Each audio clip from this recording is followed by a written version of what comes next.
ரமேஷ் டோல் ரமேஷ் யூடியூப் சேனலிலிருந்து இந்தியா நேர்காணல் பேட்டிக்கு கேசி கனடா ஊரை சேர்ந்த உச்சி ராமன், முன்னாள் இராணுவ அதிகாரி மற்றும் முன்னாள் கனடா ஊர் தலைவர் மற்றும் இன்றைய தேயிலை விவசாயி அவர்களிடம் பேட்டிக்கான வந்திருக்கின்றேன்.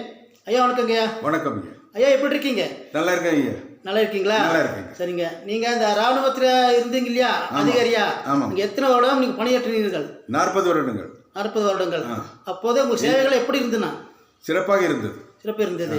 பரிசு பெற்றுள்ளேன் இராணுவத்தில். சரி. இடையில நீ அந்தமான் போனதை கேள்விப்பட்டிருக்கின்றேன். அது அதனுடைய அனுபவம் ஒரு வரி சொல்லுங்களேன். நான் அந்தமானுக்கு 1972 போயிருந்தேன்.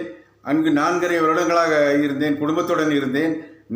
மிகவும் நன்றாக இருந்தது அந்தமான் போர் பெயர்.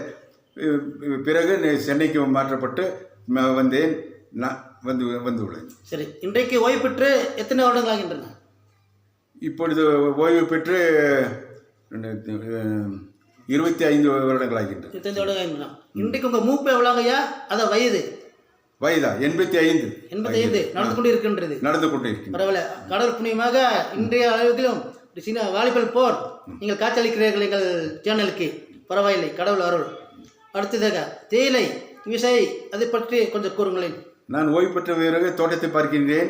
தேயிலை தோட்டத்தை முடிந்த அளவுக்கு நன்றாக பாதுகாத்து கொண்டு இருக்கிறேன். விலையெல்லாம் நன்றாக கிடைக்கிறதா? என்னங்க விலை தேயிலை விலை? இல்லை சரியாக கிடைக்கவில்லை. இந்த ஏரியாவில் வரத்தில் எப்படி இருக்கிறது? தேயிலை வரத்தெல்லாம் சிறப்பு நன்றாக இருக்கிறது. ஆனால் அதுக்கு தகுந்த பணம் கிடைக்கவில்லை. விலை கிடைக்கவில்லை. சரி. இந்த கனடா ஊர் முன்னாள் தலைவர் இருந்திருக்கிறீர்கள் இல்லையா? எத்தனை வருடம் இருந்தீர்கள்? 13 வருடங்களாக. அப்போது உங்களோட சேவை எப்படி இருந்தது? சிறப்பாக இருந்தது என தெரிவிக்கின்றார்கள். உங்களுக்கு மன நிம்மதி இருக்கிறதா? இருக்கின்றது. இப்போது உங்களுடைய பொழுதுபோக்கு என்னங்கய்யா?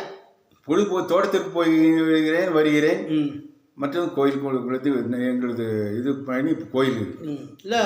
புஸ்தகம் நிறைய கிடைக்கிறது வீட்டில் கிடைக்கும். புஸ்தகம் படிப்பீங்களா? படிப்பேன். சரிங்க. உங்கள் ஊர் பொறுத்த மட்டும் பிரசித்தி பெற்ற பண்டிகை என்ன பண்டிகை? எதை எப்போ கொண்டாடுகிறீர்கள்? ஹெத்தை பண்டிகை. எங்கள் ஊர் மட்டும் இல்லை, 14 ஊர்கள் சேர்ந்து ஹெத்தை பண்டிகை கொண்டாடுகிறோம். தெவ பண்டிகை எங்கள் தோட்டத்தில் உள்ளது. கீழே அங்கே சிறப்பாக அந்த 2 பண்டிகை சிறப்பாக கொண்டாடுகிறோம். 14 ஊர்கள் சேர்ந்து. எத்தனை நாள் கொண்டாடப்படுகிறீர்கள்? ஒரு வாரம்.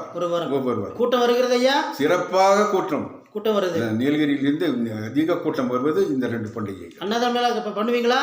பண்ணுவீங்க. அன்னதானம் வர மக்கள் எல்லாம் அன்னதானம் சாப்பிட்டு தான் போவாங்க.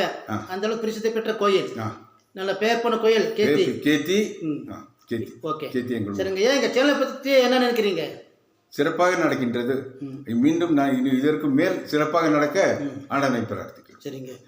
எனக்காக இவ்வளோ நேரம் ஒதுக்கி ரமேஷ் சேனலுக்கு பேட்டி கொடுத்தமைக்கு ஐயாவுக்கு மிக்க நன்றிங்க ஐயா. நன்றி.